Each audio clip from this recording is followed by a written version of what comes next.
All right, y'all, we are back with the Stacks. My name is Tracy Thomas, and I am your host here at this bookish podcast. This week, I have actress Vella Lovell, who you may know from Crazy Ex-Girlfriend and the movie The Big Sick. Before I dive into my interview with Vella, I just wanted to do a little housekeeping around here. First things first, please subscribe to the Stacks wherever you get your podcasts. If you do listen to us on iTunes, please rate and review the show. You can find us on social media. We're all over. We're on Instagram at The Stacks Pod. We're on Facebook as just The Stacks. And then we're on Twitter as at Stacks Podcast. So please follow us, interact with us. We love to hear from you. So if you have things that you hear this week and you're like, no, I got to chime in, please chime in. Okay. This week, I'm joined by Vella Lovell. We discuss reading from an actor's point of view, good books for the soul, and why it doesn't matter so much how you read. It just matters that you do read. I hope you guys will enjoy this episode. Here's Vella.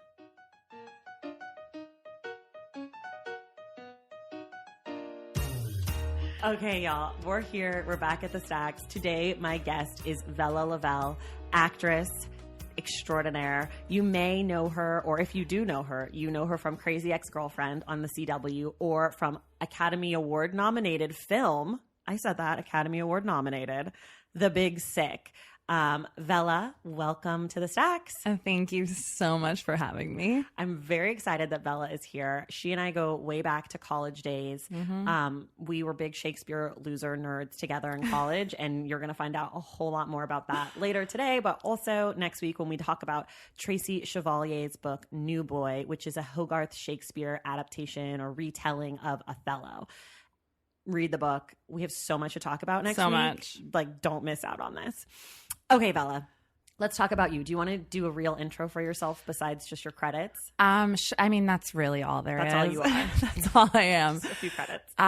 Yeah, just like a kind of overview tell of the me. people about you. Hello, people. So I actually was born in Southern California, and then my mom and I moved to New Mexico when I was a wee little one, and grew up in Southern New Mexico and then mostly in Santa Fe. So you have a lot of turquoise. Lots of turquoise, lots of sunsets, lots of hippies. And then I went to boarding school in Interlochen, Michigan for piano. And then I went to the big city where I met Tracy. New York City. That's New York, that's the Big Apple.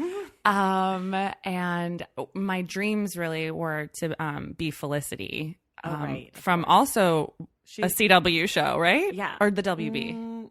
What was Felicity? I think it was WB. Was there a CW back then? Oh, yeah. It wasn't it was what would be the future Yes, CW. yes. Felicity. So you are living your dreams. I'm living my dreams. Oh my God, I didn't realize it till now. Show.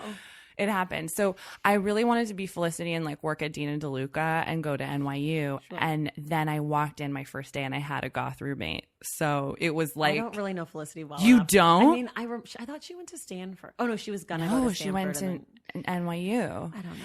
I feel like everyone goes to New York to live out a TV show or a movie. So what were you trying to live out? I went to New York to be in Chorus Line. Okay.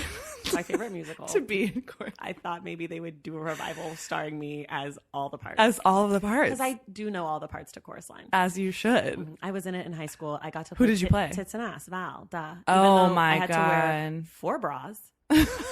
And we had to stuff them.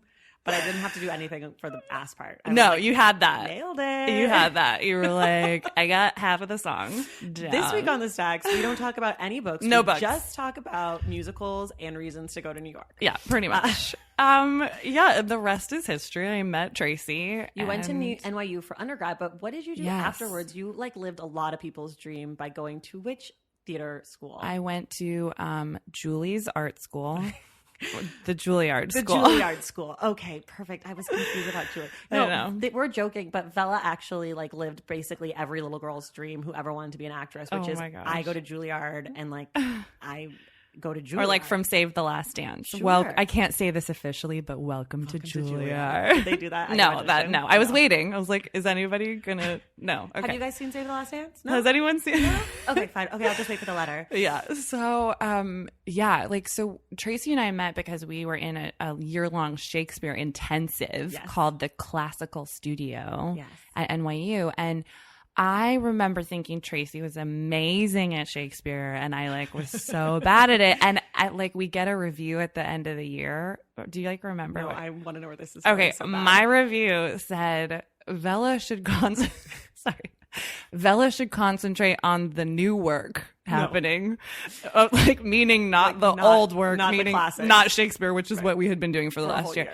So that really stuck with me. And then a few years later, went to Juilliard and did just 4 more years of the old works. And did they give you a nice review at the end of that? Yeah, they were like, not terrible.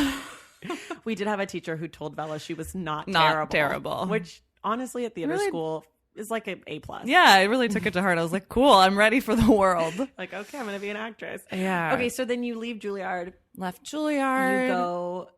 And you become a real actress. Yeah, I used all of my Shakespeare tools, and now I am on a show on the CW where a lot of the classics. Yeah, so where we're doing the classics. Were right. They were right. Work. I should have focused on the new work. You could have been a working actress long before. I know. So Vella plays Heather on Crazy Ex-Girlfriend, which is a musical comedy show or a comedy musical show. I don't know. They're singing and dancing, and it's about a girl who chases her ex-boyfriend to West Covina, California. Which is just right around the bend, right around the corner from here. I do not live in West Covina. I live in Los Angeles. Thank you very much. Disclaimer. No offense, but West Covinians. West Covinans. West Covinians. So you get on this show and you play the weirdest human ever. Yeah. Heather is she's just kind of over everything. She's very deadpan. She's very not a lot of emotion.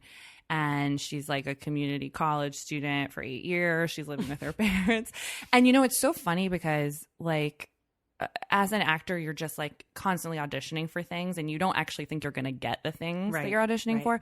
So for that audition, I was like, you know what? I'm just going to have fun and I'm going to make a weird choice that's I'm not going to get this job. So I might as well, it's a really fun script. So I might as well just go strong and wrong or whatever. So I chose this choice of just totally deadpan.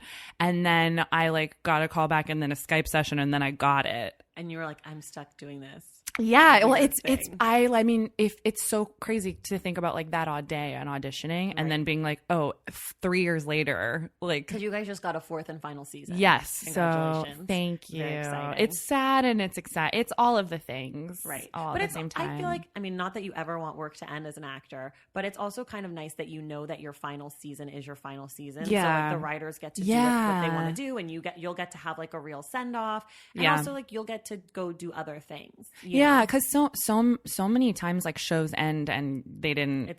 Felicity, just to bring it back home to Felicity. I guess apparently it up and ended. It's really a focus point in my life. But a lot of shows just end really abruptly, and you don't get to kind of tie things in and kind of tie up some character arcs and stuff like that. So I think it's best case scenario that we get to have one more. Yeah, and it's actually pretty funny. I didn't want to like it, but I like it. Thanks, Tracy. And you're funny. Yeah, and some of the dancing is really great, and some of the lyrics.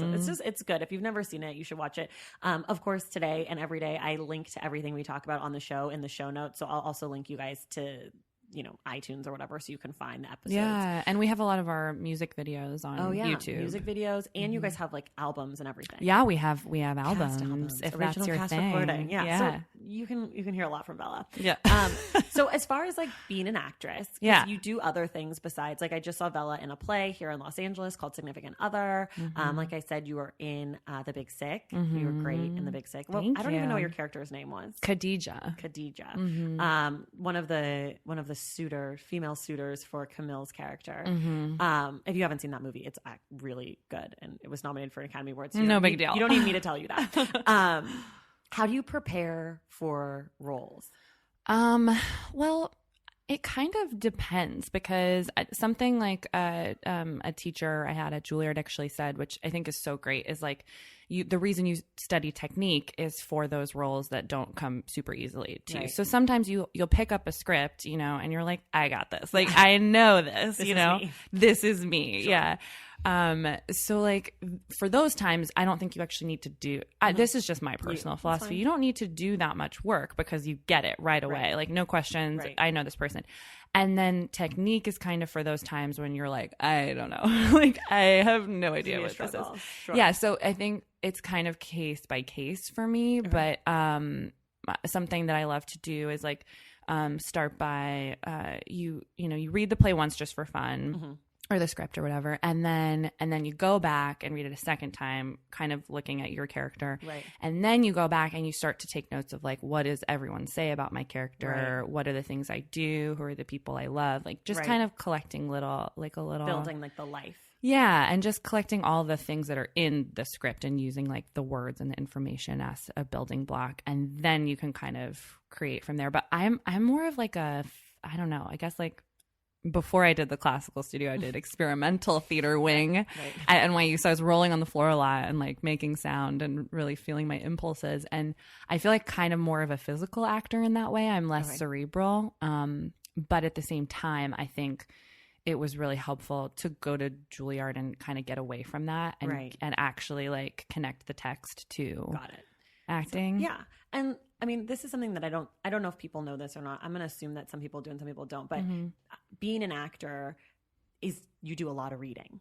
You do. You read a lot. Even if you're not reading books, you're reading scripts and you're reading plays and you're reading scenes and you're doing a lot with text. Like it's a very text active career. And I think a lot of people just think you memorize lines and then you say them, but a lot of the work comes from text analysis. It is text. And it very much is dependent on text. And another thing that I always like to remember is don't make your scene partner a liar. So you have to go through like if you're in a scene with someone and they're like, just stop interrupting me. Like you have to be interrupting them because if you're not, then like your scene partner looks so dumb. Why are you telling me to stop interrupting you? I'm just casually sitting there eating my sandwich. And glaring at you. Yeah. So it's like, it's not just about like, your which lines. I know some, exactly. Like my line, blah, blah, blah, blah, blah, my line. It's like, why do they say that when I say that? What about that is making, is informing like my character's choices? And what is it that they're saying that's making me speak?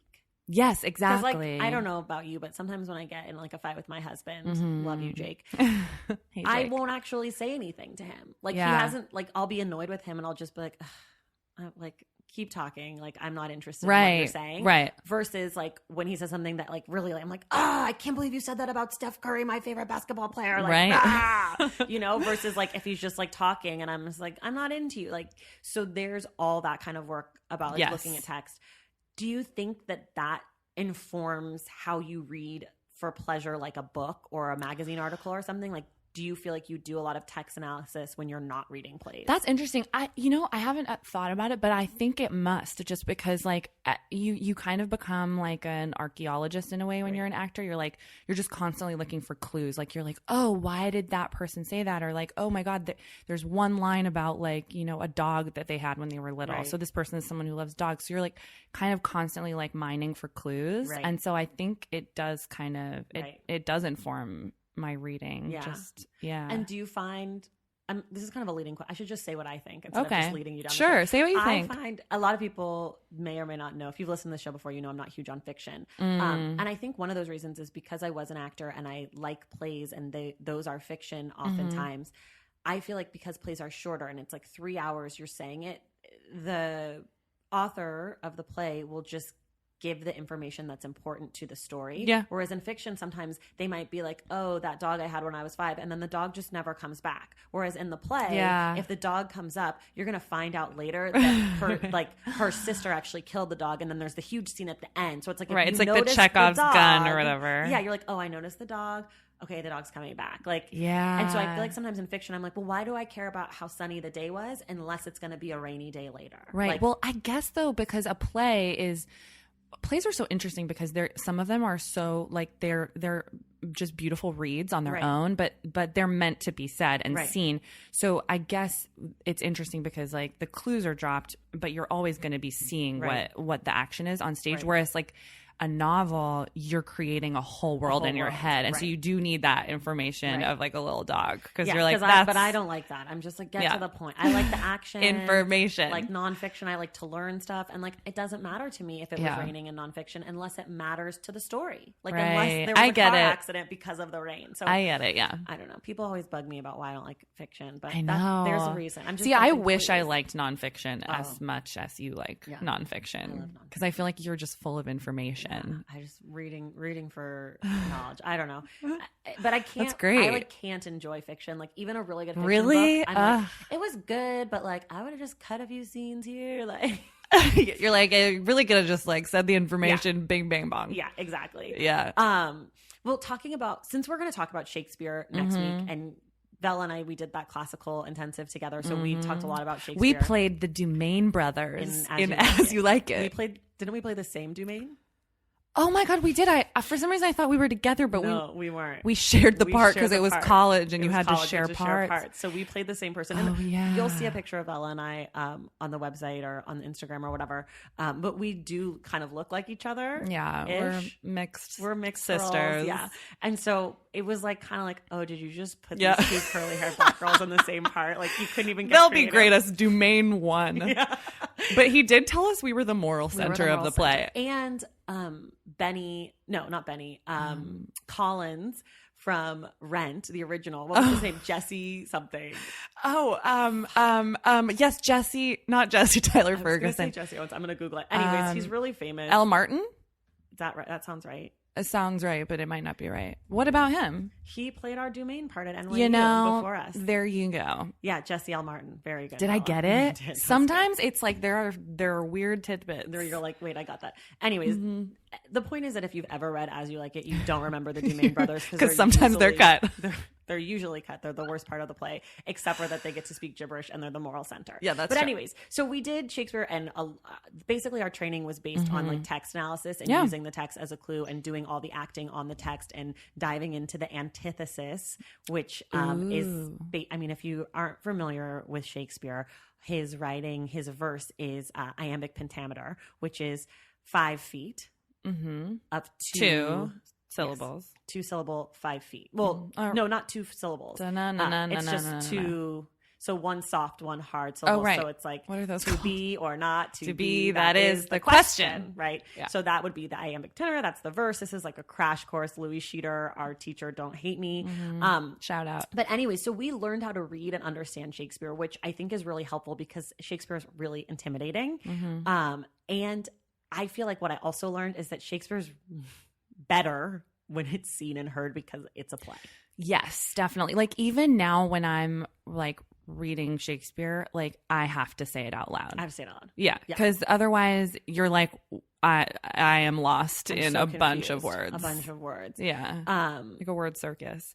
But like once you say it out loud, and I don't remember if it was Louis or somewhere else that I heard, but that Shakespeare tried to imitate just the natural cadence of human speech patterns. So we do talk in these patterns. Right. So it is like it's a music. Right. Well, and that like sometimes when things don't fit in the pattern, it's on purpose. Right. Like exactly. if something's switched or it has an extra feminine ending. Yes, exactly. So all these things, there's reason to it. And basically this is just my public service announcement. If you're scared of Shakespeare, like don't be scared. Don't be scared. Everyone is scared. Be patient. That's the cue. That's the key. Beautiful. Yeah, just be patient because he really is prolific and he wrote about so many important things. And when we talk about New Boy next week and also Othello, because you can't really talk about New Boy without talking about Othello, since, it's a retelling of Othello. We're going to talk, I think, a little bit more about how much is like jammed into these Shakespeare plays, like how many themes and how many ideas and how the characters are debating these intense ideas and also how current so much of the text is. Yeah, it's like these are just like timeless stories. And like not just timeless, but like also relevant in any time period. Completely. It's just, I'm just a big Shakespeare nerd. And so I don't fucking care if you think that that's dumb. Like, I think you're dumb. I don't because like you're lovely and thanks for listening. Please subscribe to this podcast. Okay. Do you have a favorite Shakespeare play? Or character? Oh gosh. I tend to like if I do a Shakespeare play, then I'm in love with that play.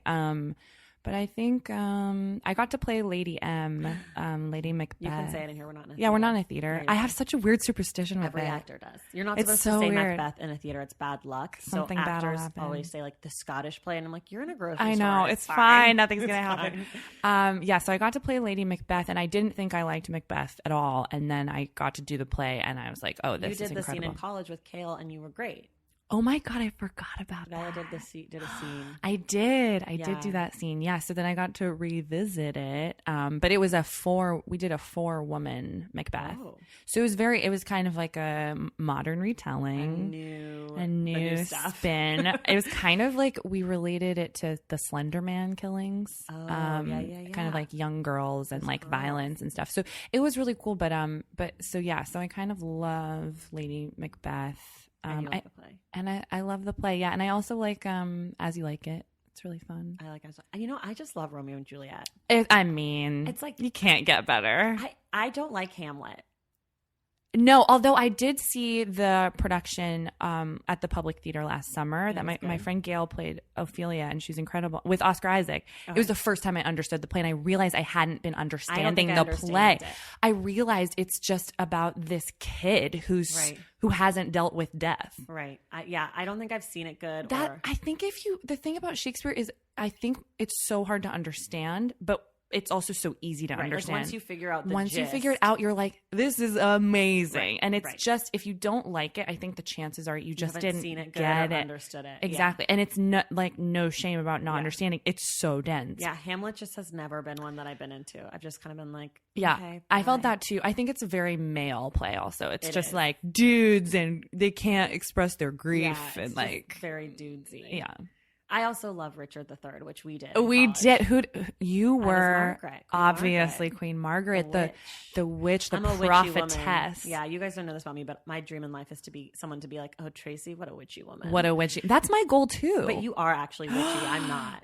You'll get there. Like you're from New Mexico. You have like turquoise and stuff. It's true. Okay. And I think we're also forgetting that I played Richard III. Yes, Vella played one of the 5 Richard IIIs alongside Tony nominee Brandon Uranowitz. Yes. Which is like kind of a big deal. I mean, like we have a Tony nominee and a ensemble member in a Golden Globe. weren't you guys nominated for Golden Globe? We were nominated for a SAG award. SAG Best Ensemble. There you go. Yeah, anyways, okay. Just very prolific class. Mm-hmm.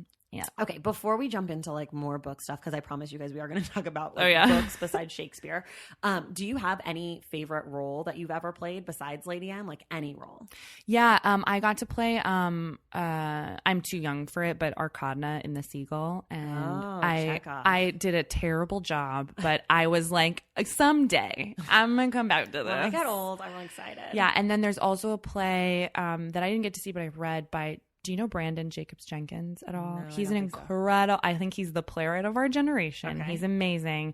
And he wrote a play called Neighbors at the Public, and there's a part in there for a mixed girl that that almost just never happened. So that's a role you want to play. That's a role I would want to play, like at some point in my life, and then come back to Arkadna when I'm like ready. 6. No, how old? She's like 50, maybe. I don't know Chekhov that well. Oh, I love Chekhov. I couldn't get into Chekhov, but maybe I've just not given it a good college try. It's kind of like.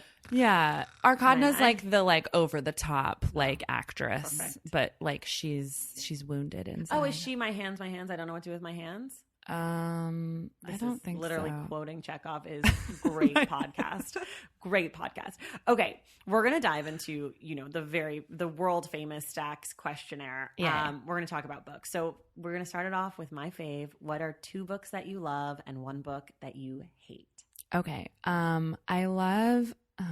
I'm just basically going to talk about this one book over and over, which is New People by Danzy Senna. Do you know this book is very controversial? A lot of people don't like it.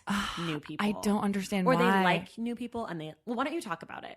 Okay. First. Well, New People is the story of this mixed woman, Maria, who essentially is, I guess she's I don't know. She's like she's lost in a way, and so she becomes obsessed with this black poet, and she essentially stalks him all around the city. But she's also about to marry mixed, and her fiance is also mixed, and the story is told in all of these flashbacks of them meeting in college and her growing up as an adopted daughter of her black Harvard student mother Gloria, and she's also studying Jonestown for Tracy's favorite, for her graduate thesis. And so basically the real-time story is her stalking this black poet and almost getting caught like 9 times out of 10. Like she's just like pushing the limits. Yeah. And so it's like a thriller, but then there's all these flashbacks, including Jonestown flashbacks. And the way it's told is just so incredibly it's like creepy, and it's subtle, and it's heartfelt, and I think it's just so beautiful. And it's worth reading just for the last scene. Oh, that last scene. The last scene is for real, like digging your fingernails into your thighs, like to keep from screaming. So here's what I'll say about I made some friends on the internet on Bookstagram. They're like book people, so it's not creepy. Like I don't think they're going to come murder me. Okay. But I know that there's a handful of people who just really hate Maria, and they think that she's like, why? She's just like batshit. Well, right. But they just are like, this is unrealistic or whatever. And I think that last scene is part of it. And I think the bathroom scene, which I don't want to say too much more about. Okay. What's I can't tell you. We'll okay. There's a bathroom. I'm like hand signals. Anyways. Okay. I was going to do hand signals, but it's just going to be quiet on the podcast. Yeah. Okay. Anyway, so I know a lot of people don't like that, and they like don't get it, and they're like, Maria, girl, like it's too much. Like you've got this great, what's his name, like Khalil or something. Yeah. Like this great fiance, and then you're like obsessed with this poet. I don't know. I kind of was into Maria. I kind of like liked it, but I understand reading the book and being like, this is not. Yeah. And it wasn't a dislike of the book, because I think that, I mean, I'm speaking for people. I'm not even speaking for myself. So if you're listening and you're one of those people on Bookstagram who doesn't like new people or like didn't like Maria, please reach out and tell us why. I also think like, and this is like another thing we might get to or might not, but like I just very much saw myself in her. Right. And I feel like Danzy Sen is just, I love her so much because she just speaks to that like in between worlds, kind of feeling lost, kind of weird limbo existence. And she's mixed as well. And Danzy is mixed. And so I've never really read anyone who just really like described that feeling so accurately. Right. And she's not even accurate. It's very general and very large. And in that way, it's so specific. Yeah, I agree. And I also, as a lover of Shakespeare, maybe, I also don't mind how like cuckoo nutso she goes, because it is very much like a play. Like, in plays things happen and you're like, that's not real. But if you suspend your disbelief enough, like you can kind of just like go with it. And also people do crazy stuff. People do weirder things than the news. Yeah. Like people do crazy stuff. Yeah. Okay, what's your other book People you be love? Crazy. The Neapolitan novels by Elena Ferrante. Oh yes, of course I do. Yeah, my Brilliant Friend, and now I can't remember the other ones. There's like 4, right? Yeah, there's like My Brilliant Friend, the story of maybe I'll put it all in the new show notes, name. don't worry. Anyways, there's 4 of them. Literally, they're amazing. Are they? They sound so fictiony. They are so fictiony, and they're so good. And I love that like she's anonymous, and I totally support her staying anonymous. And like it made me, I'm going to go to Italy, but it made me really want to go to Italy. Also send Vella your Italy recommendations. Please do. She's planning her trip. She'll be there soon, so send them quickly. Yeah. And then the book that I don't like, for some reason, I don't know why, I read Rob Lowe's autobiography. Sounds like a mistake. It was. I just kind of was like, I don't know why I'm reading this. And also like, not a lot of... Sure. Maybe I just couldn't relate. Can't relate to that. That's a tough relate. Yeah, I feel that. Okay, well, what's the last like great book that you've read? I brought it here with me today. Little Fires Everywhere. Ooh, have you read it? No, but I'm thinking about reading her other book for an episode of the podcast. Oh, really? Her other book, what's her other book? Everything I Never Told You. Right. Yeah. Or something. She's incredible. Celeste Ng, I guess. Celeste Ng. Her like handle on social media is like, it's pronounced Ing. Oh, perfect. Well, Celeste, I got you. It's so good. Okay. It's an incredible book. Yeah, I haven't read it yet. I want to, though. It's really beautiful. It's really well done. That I actually want to read. Yeah, you'll love it. So that was my last great book that you loved. What about what are you reading right now?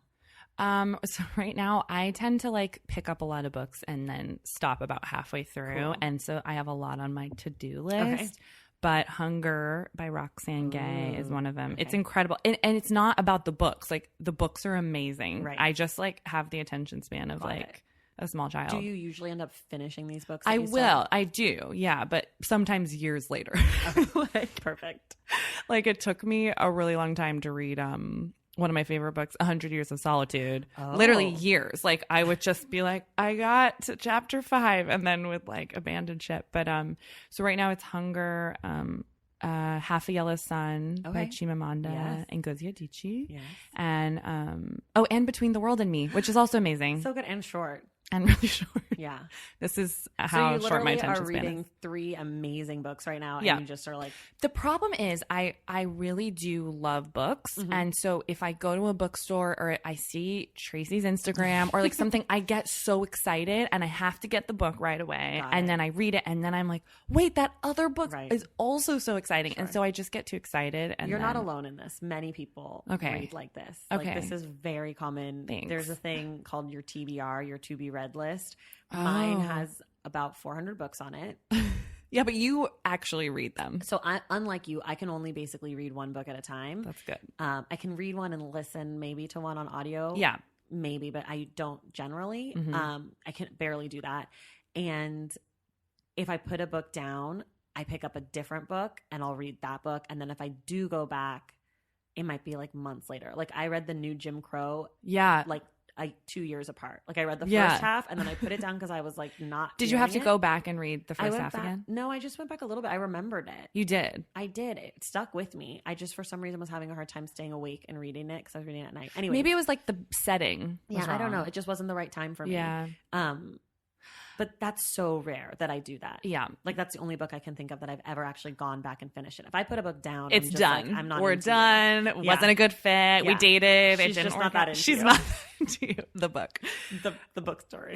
No, I also kind of have weird like book amnesia. Like Okay. I will read a book and be so into it, and then I put it down and I could not tell you what Couldn't it's tell about. So a lot of these books like on like that I'm like excited to talk to you about. Like I don't remember what happened. Like the bathroom scene in New People. Yeah, Like, I literally how was could like, you forget? I was like, what? No, but I literally like, I think I'm blaming it on the fact that I'm an actor. Sure. And then I like am used to memorizing a lot Right. and then just forgetting. Sure. But it could just be my mind. Sure. No, it's fine. There's no right answer to reading, I've discovered. Oh, thanks. Well, no, it's true. Like everybody Yeah. has totally different like feelings about reading and reasons why they read and how they read and this and that. And it's just Yeah. kind of what works for you. Because if you start doing it how other people do it, it's not going to be enjoyable. It's not going to, exactly. And it's not going to be something that you love. And so my whole goal in life is just to make people want to read. So I'm going to however cry. don't cry. I just mean like, I don't know. It's kind of like I'm a picky eater, Yeah. really picky eater. Yeah, you are. And I get annoyed when people are like, you don't like guacamole. I'm like, no, I don't. But why do you care? Yeah. Like, why do you care if I want to eat guacamole? Like, that means you can have more. Right. Like, if I say I don't want guacamole on my burger, my like California style burger, like, is that going to really inconvenience you? Same thing with reading. I don't care how you read. Like, just read. Like, what do I care? I think some people see themselves reflected in other Sure. people. So that like when you don't like guacamole, they're like, but I love guacamole. I just don't care. Like, as I great. often yell at people, I am who I am. I am who I am. I Leave me alone. doesn't Iago say that in Othello? Oh, He he says might. something like "I am that I am" or something. Oh, yes. Yeah. He does say something crazy like that, but in a Hey. different way. In a different way. Like, in a like- different It's like about context. being like a vindictive, like murderer, Evil person. Yeah, sure, Yeah. we'll get there. You know, same thing. Okay, so given that you kind of talked about this a little bit, that you just pick books based on whatever you see that excites you at the bookstore. Yes. Do you take recommendations from people? I do. I have like a couple friends, like you included. I have a friend Rosa who like you're kind of like my book people. Okay. That I'll be like, oh, like it. You know, I'll check in to see what you're reading Got it. because I trust your judgment. That's nice. And then I don't know. I'm into Oprah's book club. Okay. Like she's pretty solid. Yeah, I mean, if Oprah says it's good, If it's Oprah worth says a it's read. good, it's definitely like Yeah. it's definitely worthy. Have you read the newest one, An American Marriage? No, I haven't. I uh-uh. haven't read it yet though. Oh, it's by a really? black woman. Oh, great. I'm gonna fuck it up. Tarai. you guys. That's so bad. We'll circle I know back. how to spell it. I'm going to type it into my computer, and then I'm going to see if there's a pronunciation. Yeah, Oprah is solid. And then, yeah, I kind of started following Tayari Jones. Oh, great. What's it called? It's called An American Marriage. Okay. And I don't know a lot. It's also very polarizing, kind of like New People, from what I understand. Like there's people in the book that you really like or don't like. And I'm supposed to be reading it this month. I put it on my list to read this month, but great. I don't think it's going to happen. It might be later on the summer. There we go. Yeah. It's a busy summer. It's a busy month. But anyways, so you like Oprah's book list? Yeah, I like that. I like Oprah's book club, Friends, and I actually have not found a good bookstore in LA. Maybe you can tell me about one. There's the most amazing bookstore in LA, and it's called S1 Books. Okay. It's kind of like Baldwin Hills area, and it is Black owned. All books written about or by Black folks. What? I went and had the time of What's my it life. called? S1 Books. ESON space WON. S1 Okay. It's Ta-Nehisi Coates' favorite book in the bookstore in the world. Oh my God. Barack Obama went there when he wrote a book years back. It's really cool. That's amazing. If you're in LA and you like Black shit, you should go. If you're in LA and you don't know if you like Black shit, go check it out because they have really cool Black shit. I went and bought a lot of books the first time I went, and it was not a smart financial decision. But all the books I bought have been so like I bought like 10 books and I've read like 8 of them. Between myself and my husband, we've read like 8 of them, and they're all amazing. So that is so cool. It's really cool. So that's my favorite bookstore in LA. But there's also like Book Soup, and then there's Chevalier Books. There's a bunch of bookstores in LA. We'll talk. Yeah, I guess I just haven't. Yeah, we'll talk. I love the Strand in New York. Like that's kind of one of my favorite places to go because you literally just walk in and you can just like spend hours there, and then they have all the different tables, like staff picks and like new things, and then old things that like you might have just missed reading, and like I will get, if I go in there, I will like get. I'll walk out with like 10 books. Yeah. Well, there's also Powell's in Oregon, in Portland. That's like that. It's like different floors and like different rooms. They have different colors, like the purple room and like the pink room. And it's also a great bookstore. There's so many cool bookstores. There's a bookstore in Ojai that's an outdoor bookstore that my friend Daryl told me about. And it's like, there's no roof and it's outside. Like the books are covered by an awning. It's really charming and sweet. I love bookstores. We love bookstores. Bookstores are amazing. Yeah. I haven't been to the library yet here. There's one right up the street from me well, that I go to. There you go. Yeah, I finally got a library subscription. Yeah, because it can get out of control financially in bookstores because you're like, I want to read that and I want to read that, and then and I'm trying this year. I'm trying not to buy any books by white men that are not about people of color. Great. So but we'll buy books by women and by people of color. But I'm trying to do library for white men books. That's amazing. It's been hard. Yeah. Unless it's a book we talk about on this show. Yeah. I buy those books. Yeah. Anyways, do you guys care about how I buy books? We do. I don't even know if I care. I know I do. I'm right there with you. Okay. So what's a good book that someone has recommended to you or gifted you? Oh, this is a good one. So I did a show with Jonathan Groff years ago at Shakespeare in the Park. And what show? The Bacchae. Did you see it? I did. Okay. I was wearing an orange jumpsuit. No, I saw it. If you I recall. do remember. So we were talking about he was reading The Alchemist by, now I can't remember his name. Coelho. Yes, Coelho. Yes. And we were talking about it and like the themes and stuff. And I was like, oh, that sounds so cool. I'll have to check it out. And then like 2 days later, he just gave me the book. And that is because he's a really good human being. Okay. But it also just made me, I don't know, just think about like how special a book can be, because it can be like the most special gift in the world. Getting gifted the right book from the right person, or whatever, like a thoughtful book, is really good. Well, I only give gifts now of books, and my like 6-year-old niece, I gave her a book for her birthday. What'd you get her? It was feminist bedtime stories or something. Oh yeah. And she looked at the book, looked at me, and like rolled her eyes and like looked away. She was like, why didn't you get me? Turns out I was told by her mother that she wanted the book. Turns out Robin, the mother, my sister, wanted the book. Right. Which is fine. Right. It's, like, you know, whatever. a gift for hers. In 5 years when I'm giving you awesome books, leave me alone. Kid. She'll appreciate it. She'll appreciate it, Tracy. But yeah, it's true. Getting a good book is lovely. And it's so special. And it makes you think of the person, and then you read the book kind of with them in mind a little bit. And it's like, it's kind of like one of the most special things if it's the right book. If it's the right book. Yeah. What's a book that you like to recommend to people? I will recommend, especially if someone's going through a hard time, Tiny Beautiful Things, the Dear Sugar. The Cheryl Strayed. Yes. I just recommended it to somebody. Yes. There is one story in there. Which one? I know all of them so well. The writer girl that's like, yes. She talks about being humble. Yes. And privilege. And she's, if you have, I listened to that on audio. It's actually amazing because she reads them. It's one of my favorite audios that I've listened to. And that particular one is really great. Tiny Beautiful Things. By Cheryl Strayed. So I love Cheryl Strayed. Well, what's so amazing about her is she's really good at reading between the lines, which is what she did with that particular letter too. It's this woman who basically is like, you know, I went to, this is the one you're thinking about, right? She's like, wants to write the great American novel. Yeah. And she feels like a failure at like 26. Right. And she's like, all my peers are getting book deals and I went to 2 prestigious colleges and I don't know how to control my jealousy. And basically Cheryl Strayed is like, what makes you think that like, because you went to prestigious, and also what are prestigious colleges, that it means you deserve something, or that your writing is good enough now. Yeah. And also I love how she like calls people like sweet pea. I know she has like so much love, but then she'll like, in a nice way. But then she'll also be like, the people who need to be like lifted up, she lifts them up, and the people that need to sit down, she's like, sit down. There's and like check yourself. I've recommended that to 2 people now. One person just got it from the library and the other person like came to me and was like, thank you. Like it is such. It's especially, I think, if someone's going through like a heart trouble time of any kind, there's kind of a letter for every situation. Yes. And some of them are just so beautiful. So, the one about the kittens is my favorite. Do you remember that one? No. Ugh. It's this one is just about like a guy writes in asking for help with like a drug problem. And she writes about how she and her ex-husband, who like they just were not right for each other or whatever, like kept hearing this noise in the walls for weeks. Yes, of course, I remember. Right. And they were like, what is this noise? And then they finally were like, we think it's in the ceiling. And they like crack open the ceiling and they put out their hands and these little kittens walk into their hands.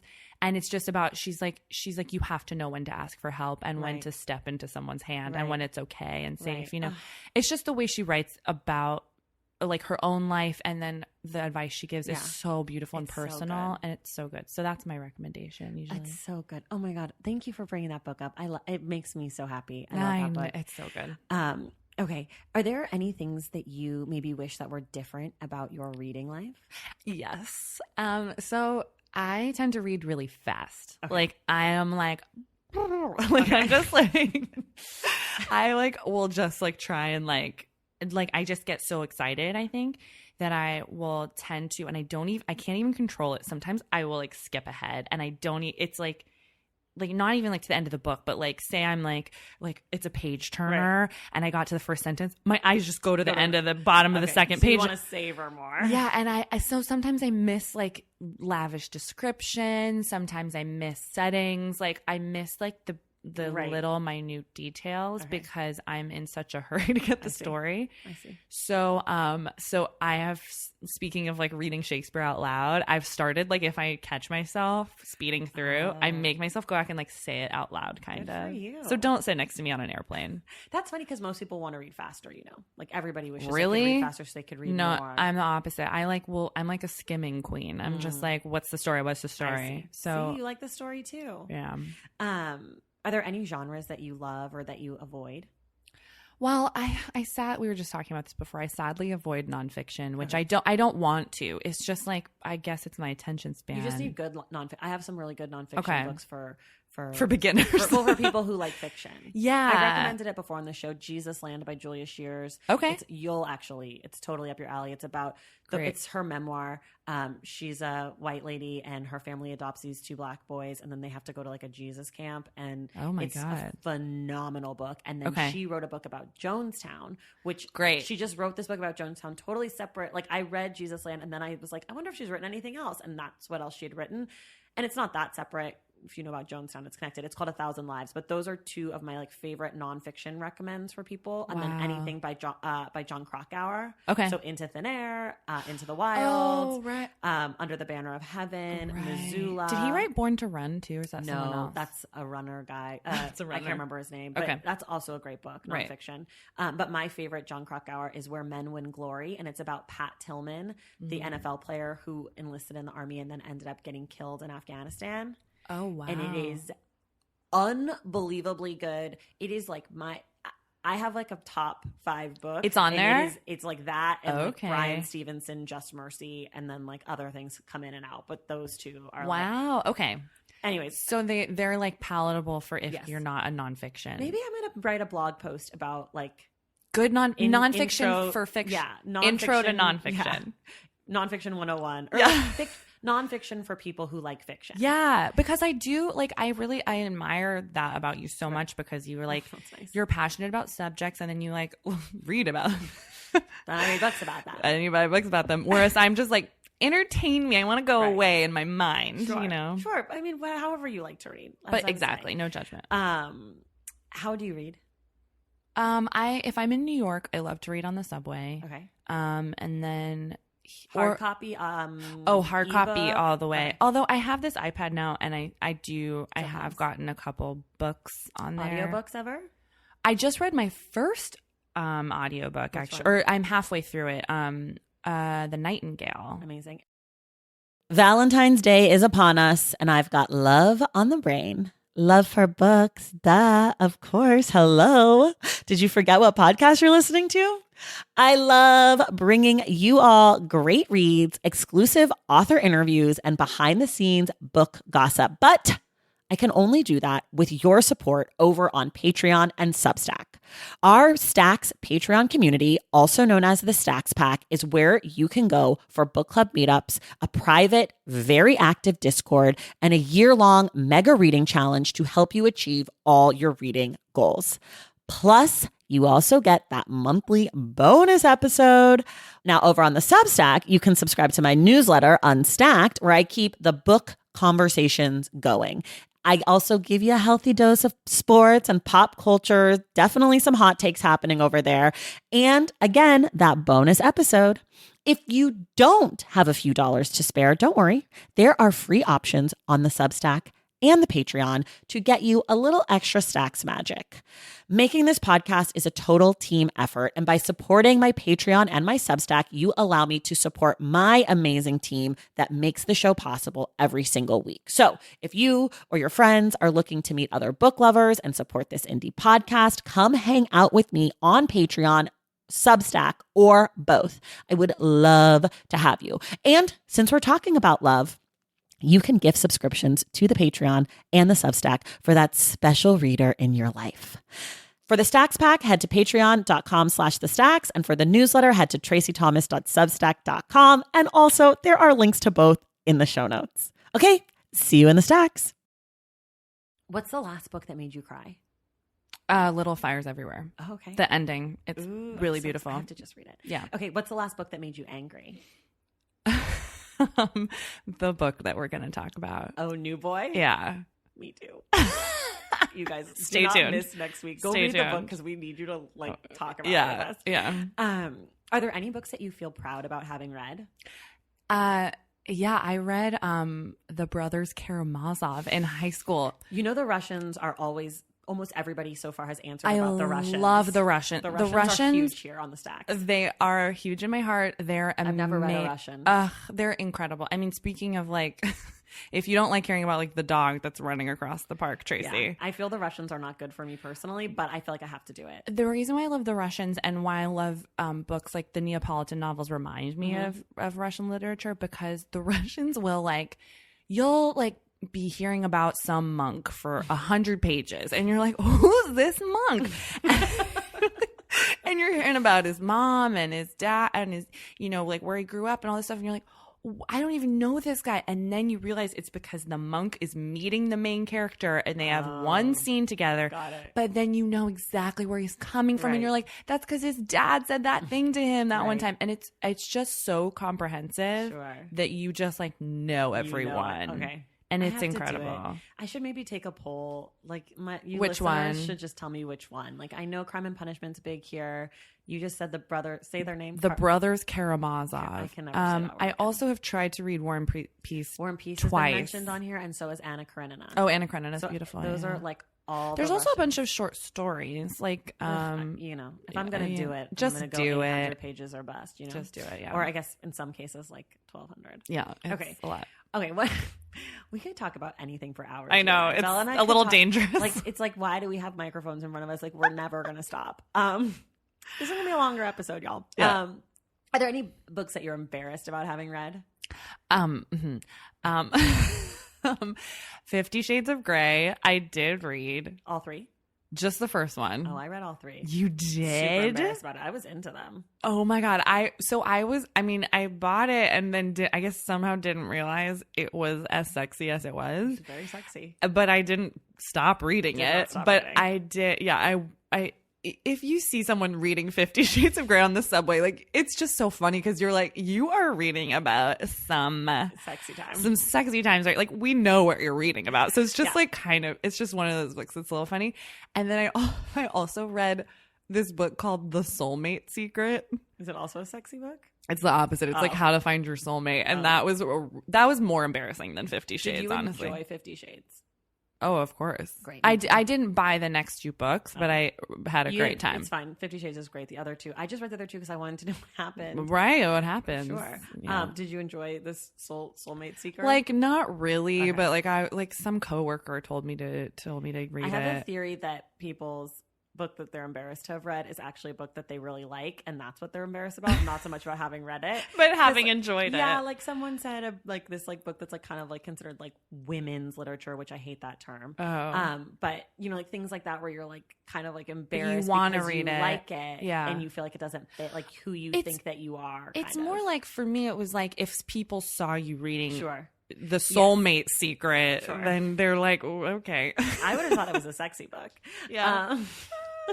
It kind of what was. about a book that you've never read that you feel like I should definitely have read that, or like I'm embarrassed to tell people that I've never read it? Like a lot of like classics that you were supposed to read in high school. Like I didn't read The Great Gatsby. It's not very good. Right, offense. but I can't even say that because I didn't even read it. Like when people are like, like The Great Gatsby, I'm like, and then I don't like stuff like that, Yeah. like Grapes of Wrath, Yeah, I never never read read, Of Mice and Men. Yeah. I don't know. Yeah, I mean, I that's how it's me too. Yeah, What about a favorite book from childhood?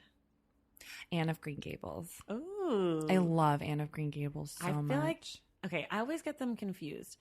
No, Anne of Green. No, and Pippi Longstocking. no Anne of Green Gables and Little House on the Prairie. Oh, I read that too. Anne of Green Gables is better because she's this little sweet orphan with red hair in Canada, Cool. and it's so epic. And there's tons of books. It's like I don't even know how many books there are actually, but you follow her from when she's like 9 to like when she's married and has her own kid, and it's just it's so epic and beautiful, and like I don't know, there's something so special about it. People love that. Yeah, and there's a new Netflix show too, Oh, which is good. It's good. Yeah. will you watch? I did. Oh, it's already on. Oh yeah, It's I on watched another. all of it. Got it.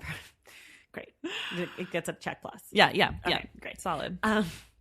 What about a book that you read where you saw yourself reflected back?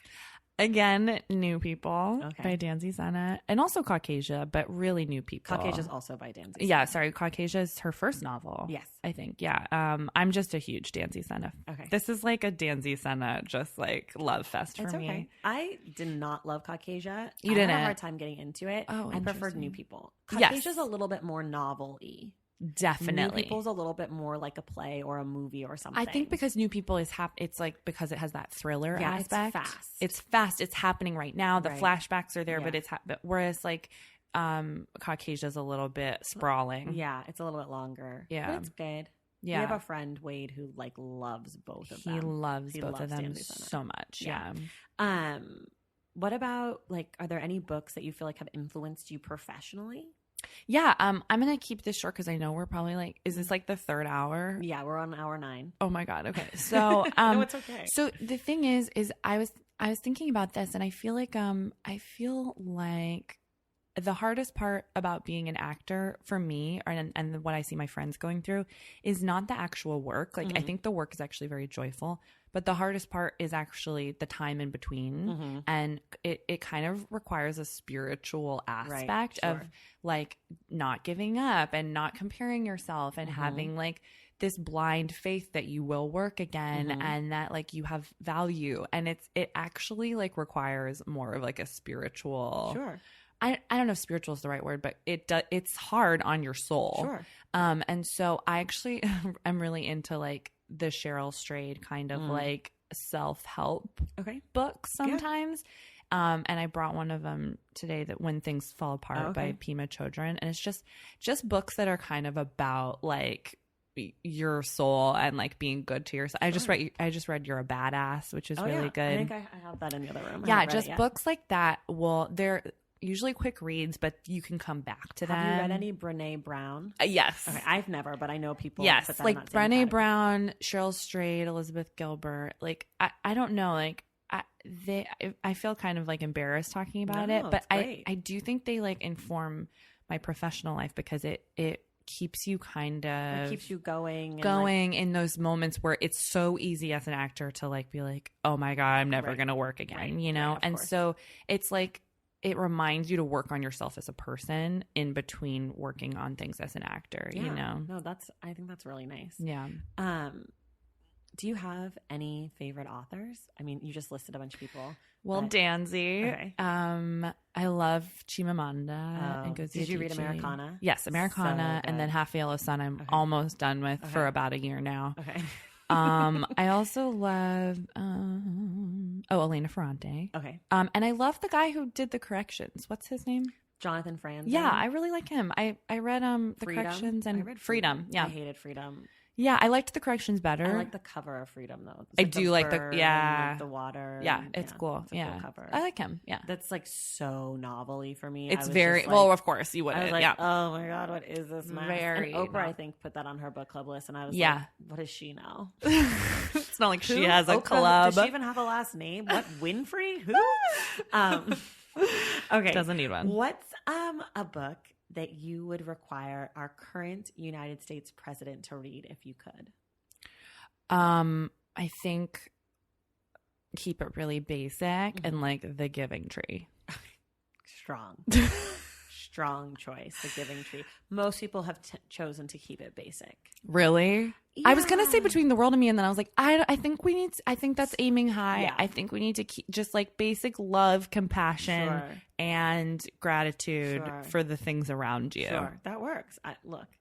Okay, since you're an actress, I'm kind of going to change this question up a little bit. But what's one book that you've read that you'd love to see turned into a TV or a film so that you could maybe play one of your favorite characters? Well, I was going to say, like either Caucasia or New People. Okay. Although I think I'm too old to play the girl in Caucasia because she's like a teenager. Well, and you look too like I know. ethnic because doesn't she like pass as white? That's the whole thing. Yeah. So sorry. Just kidding. You could play her sister. I could play her sister. And I also really, really need to see the movie of A Little Life. Like, I want to see it so badly, and I don't even know. They optioned it into a TV show, I think, but I don't know if it's they actually did. coming. But I'm like, when is it coming? Like, as soon as I finished that, I was like, I have to see this right now. Yeah. And I don't even know who I would play in that, but like, it's there's so not really anybody for you because there's like not no anyone women for me. Okay, if you're older, you could play Julia. I'm realizing there's no one for There's me no one in for any you. of these books. Sorry, I'm bashing all your dreams.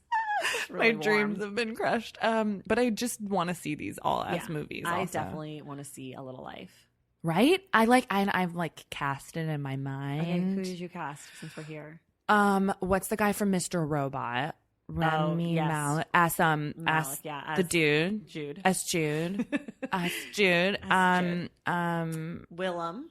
Oh, The blonde oh my actor. God. Willem, I think a good person would be oh no, now I can't think. I know. I did this. I spent like 30 minutes with Dallas, who was our first guest on the show. He and I did this For like, A Little Life? for like hours. Like we sat here and we did it for hours. Not on the episode, just in our personal lives because we talk about books in our real life too. It's so good. Oh gosh, Anyways, it's really hard. It's okay. Look, read A Little Life, everybody. Cry really hard. Read it and then tell us your casting options. Yeah, and we'll send it to HBO. Or we'll send it along if you to have our a people. Part for Vella, maybe we could do like non-traditional gender casting. Come on, let me then in. You could be JB. Cool. Sure, you're welcome. Or Malcolm. Is that his name? The other one? Malcolm is the mixed one. He's mixed, JB yeah. is like the Haitian. Yeah. You could, Vella's very ethnically ambiguous. Oh my God, Daniel Kaluuya as JB. That's actually perfect. That's good. That's really good. That's really good. Send it over. Okay. Write us a check. Currently casting. Okay, we are, before we do our last little chunk, I'm just going to kind of slide in a few little things. Next week, Vella and I are reading New Boy by Tracy Chevalier. Should be easy for me to say her name because it's mine. New Boy by Tracy Chevalier. It's the retelling of Othello. Read the book so you guys can join this conversation because it's going to be fire. Also, don't forget Audible, audibletrial.com/thestacks for your free 30-day trial and free audiobook download. Also, please make sure that you are rating and reviewing the show wherever you listen to your podcasts. And if it is iTunes, we really appreciate those reviews. And make sure that you're subscribed and all that good stuff. Also, you can follow us on Instagram @TheStacksPod or go to our website, www.thestackspodcast.com. Okay, last questions for Vella. It is the Diversify Books Challenge. So we're talking about diversity in books, not just diversity in, picking authors of different ethnicities or whatever, but just bringing some books to the forefront that maybe we don't hear about as much. So what's a book that you have loved, that you loved from before kind of social media days? Either 100 Years of Solitude or Love in the Time of Cholera. Oh, okay. Yeah. Same author. A book you love by a person of a different ethnicity from you? Little Fires Everywhere. Just going to call back. I love her. Yeah. Love her. Okay. A book you're looking forward to reading about or by people of color. I need to read the new Jim Crow. Oh, so good. I know. Both about and by. It's really phenomenal. Yeah. A book you love that you rarely hear people talk about. This is this book called I think it's called In the Woods by Tana French. Yes, I read that. You read it? I have read that. Isn't it so good? And no one talks about it. Well, me neither because of book amnesia. I read it a long time ago. It was like kind of scary. It's a mystery novel and about like the detective. Yeah, and I think I get that book confused with Mystic River, the movie. Yes. I watched them and read at the they both take place on the water. Yeah, it's a little similar. Yeah, but I do know that book. Yeah. So, but I feel like no one talks about it. But it was really good. She's a really good writer. Yeah, and I think there's like a series that goes along. I think so. I think the detective has the series. Yeah. Okay. A book you loved from a genre that you don't normally read, and then whatever that genre is. Barack Obama's book, Dreams of My Father. Audacity of Hope. Dreams of My Father. Yeah. So you don't really read memoir. I don't really read memoirs, but for some reason I was like, I need to read his, and I think as a result, he's like, I just love him anyways. And she's wearing a shirt that says "I miss Barack" right now, just FYI. Because I do, but I also just feel like it made me just see him as such a beautiful human. Yes, he's such a beautiful human, and that book is great. And that book is it's just really special. And even if he had never gone on to become the president or anything, you could be like, this is such a special, cool dude. Yeah, exactly. Totally. Yeah. All right, Vella. Well, do you have anything else you want to say? I love you, Tracy, and I love your love of reading. And I just want to say thanks for just like including all the different kinds of readers. Yeah, I love readers. Readers are so cool. Yeah. Okay, well, thank you so much for coming and talking about books with me. And Vella will be back next week. We're going to talk about New Boy by Tracy Chevalier. Otherwise, y'all, we'll see you in the stacks.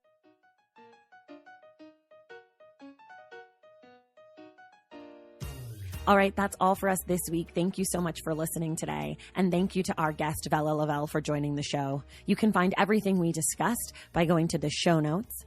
Please make sure that you are subscribed to The Stacks wherever you get your podcasts. If you listen to us through iTunes, please rate and review the show. Our graphic designer is Robin McCrite. Our theme music comes from Tigirigis, and The Stacks was created and produced by me, Tracy Thomas.